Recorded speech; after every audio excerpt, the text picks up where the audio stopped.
अरण्या नाम के एक शांत जंगल में सब कुछ बिल्कुल ठीक चल रहा था।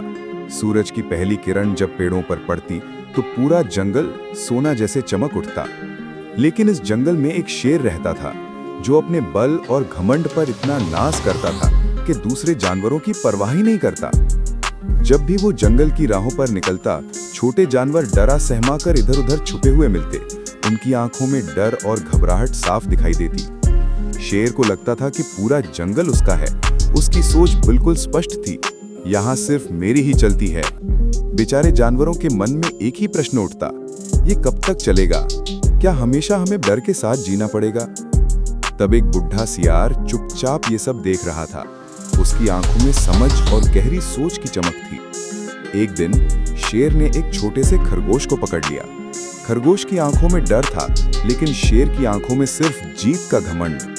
तब सियार आगे बढ़ा और धीमे स्वर में बोला, महाराज, इस जंगल में एक और शेर आ गया है जो अपने आप को आपसे ज्यादा शक्तिशाली बताता है। ये सुनकर शेर का गुस्सा आसमान छूने लगा। उसकी दौड़ती हुई चाल से मिट्टी उड़ने लगी, जैसे वो किसी जंग के लिए तैयार हो। सियार उसे हल्की सी मुस्कान के साथ एक पुरानी गुफा की तरफ ले गया। शेर अंदर जाकर रुक सा गया। अंधेरा उसे चुभने लगा। जैसे ही शेर ने अंधेरे में झांका, उसने पानी में अपना ही प्रतिबिंब देखा, लेकिन उसे लगा कि सामने एक और शेर खड़ा है। गुस्से में वो जोर से गरजने लगा, कौन है तू? लेकिन जवाब सिर्फ गुफा की दीवारों से टकराकर वापस आ रहा था। एक पल में गुस्से से अंधेरा कुछ दिखाई न दिया और शेर सीधा नीचे गहरी खाई में गिर पड़ा। पानी की गहराई में वो हाथ पैर मारकर बचने की कोशिश कर रहा था। पहली बार उसने अपने आप को कमजोर महसूस किया। किसी तरह वो पानी से बाहर निकला, लेकिन इस बार उसके शब्द नहीं, उसकी सांसें तेज चल रही थी। घमंड कहीं गुम हो चुका था। शेर धीरे से जानवरों के पास आया।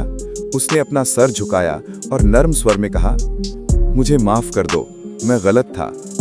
जानवर पहले थोड़े संकेत में थे, फिर धीरे धीरे उन्होंने शेर की आंखों में सच्चा पछतावा देखा और उसे माफ कर दिया।